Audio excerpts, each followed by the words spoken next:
Bien voilà, nous sommes à Vieux Habitants, c'est l'arrivée d'une étape très montagneuse ici devant l'hôtel de ville de Vieux Habitants.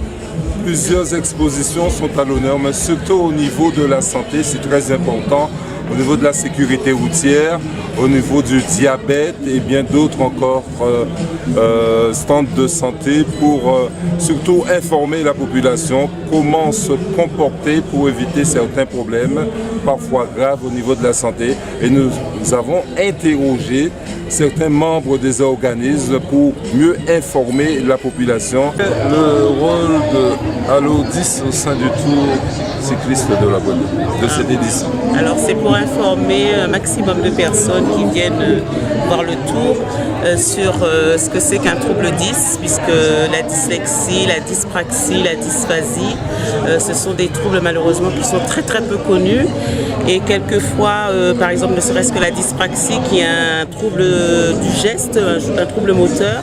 Certains enfants ont du mal par exemple à faire du vélo, donc on les rejette dans des clubs sportifs, dans des clubs de vélo et donc on essaie d'expliquer qu'est-ce que c'est que ces enfants-là peuvent quand même faire du vélo, comment faire du vélo, comment les aider à faire du vélo, par exemple. Je suppose que vous êtes là depuis ce matin, est-ce que les gens s'y intéressent?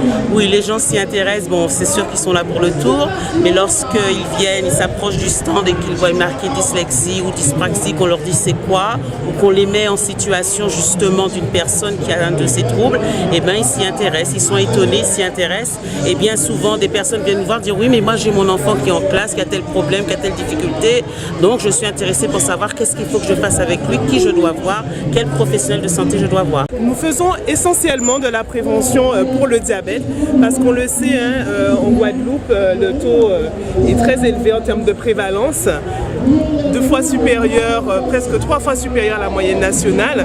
Donc c'est très important d'informer les gens et d'agir, mais vraiment au niveau de la prévention. Voilà. Alors est-ce que des gens peut-être qui n'ont pas le diabète, qui veulent savoir s'ils ont le diabète, peuvent vous contacter, venez jusqu'à vous? Ah oui, on invite tout le monde à venir parce qu'en fait on fait 2 choses. On a un test de risque qu'on réalise et on teste le risque que la personne a par rapport à ses comportements, par rapport à son hérédité d'avoir le diabète. Donc on discute avec la personne et on lui dit sur quoi elle peut agir. Ensuite, on peut faire le test glycémique qui donne un ordre d'idée et qui dit à la personne où elle en est aujourd'hui. Voilà. Et donc on discute sur les comportements à améliorer, à changer, à modifier. Voilà. Monsieur Lépante, vous faites partie de l'IDSR, je précise l'intervention départementale de sécurité routière. Oui. Et ça tombe bien sur le Tour de la Guadeloupe. À mon avis, vous avez un rôle important à jouer avec surtout la population, les jeunes. Oui, effectivement, nous avons la nécessité, l'obligation, je dirais, d'être sur les stands de sécurité routière, serait-ce pour rappeler les gens de la nécessité d'avoir un comportement, ne pas avoir de civilité sur la route. Parce que ce manque de civisme le plus souvent, manque de respect, et on ne se respecte plus sur la route. Alors quels sont les différents problèmes? Les différents problèmes, c'est que lorsque les gens ils sont sur la route, ils croient qu'ils sont seuls. Ils ne pensent pas que la route, ça se partage. La route, ça se partage, mais aussi, tout chacun faisait attention aux règles du code de la route, tout allait à merveille. Mais c'est que, bon, il y a aussi dans notre région, il y a l'alcool qui joue un grand rôle. Assez souvent, les gens consomment inconsciemment, ils consomment plus que de raison. Pour information, un punch ici en Guadeloupe, ça vaut déjà à 0,50 g pour litre de sang. Pourquoi? Parce qu'on prend 2 voire 3 fois la dose. Et effectivement, nous sommes déjà au-dessus de la dose autorisée pour conduire. Selon vous, les gens ne prennent pas conscience de la situation? Eh bien, ils prennent conscience de la situation lorsqu'ils sont sur le fait, lors d'un accident présent, oui.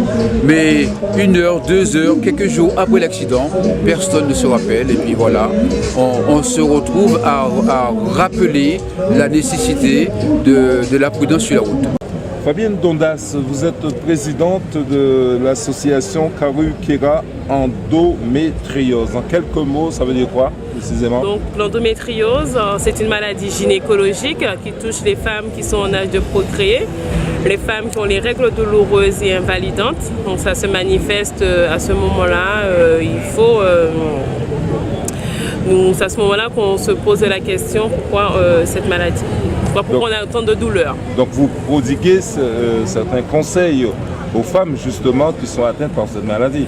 Donc on prodigue des conseils parce que c'est une maladie qui est taboue, le diagnostic il est très tardif, il est entre 6 à 10 ans.